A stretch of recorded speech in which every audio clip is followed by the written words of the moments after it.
হযরতে আব্দুর রহমান ইবনে আউফ রাদিয়াল্লাহু তাআলা আনহু অনেক বড় ধনী ছিলেন।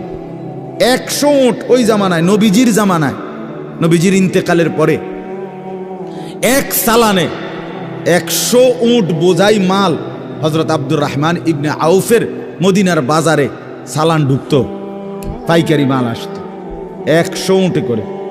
সেই যুগে, আজ থেকে 1300 বছর 1400 বছর আগে। আপনি বলেন তো কি পরিমাণ ধনী ছিলেন তিনি। একদিন শুধু হযরত আয়েশা রাদিয়াল্লাহু তাআলা আনহা, নবীজির স্ত্রী, বলছিলেন, আব্দুর রহমান, তোমার এই বিপুল মাল এগুলার হিসাব দিতে দিতে তুমি তো হাসরের ময়দানে ফুলসিরাত পার হতে গিয়া তোমার কোমর বাঁকা হয়ে যাবে।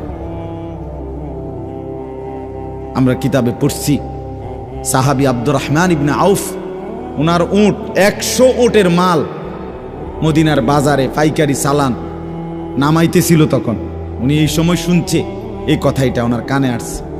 সাথে সাথে সবাইকে ডেকে বলছে, ব্যবসায়ীদেরকে, বাজারের লোকদেরকে, তোমরা সবাই সাক্ষী থাকো। আমি আব্দুর রহমান আল্লাহকে কসম করে সাক্ষী রেখে বললাম, এই 100 উট বোঝাই মাল সহ আমি আল্লাহর রাস্তায় সদকা করে দিলাম। বিনিময়ে তবুও আমি কিয়ামতের দিন আখিরাতে ফুলসিরাত বাঁকা হইয়ে পার হইতে চাই না, সোজা হইয়া পার হইতে চাই।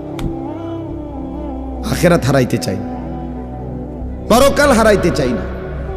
দুনিয়া হারাইয়ে ফেললাম, দুনিয়া হারিয়ে ফেললাম। দুনিয়ায় কোনো লস নাই, কারণ দুনিয়া পুরাটাই লস। আলগা লস আবার কি থাকে? কথা বুঝেন নাই আপনি? দুনিয়া পুরাটাই কি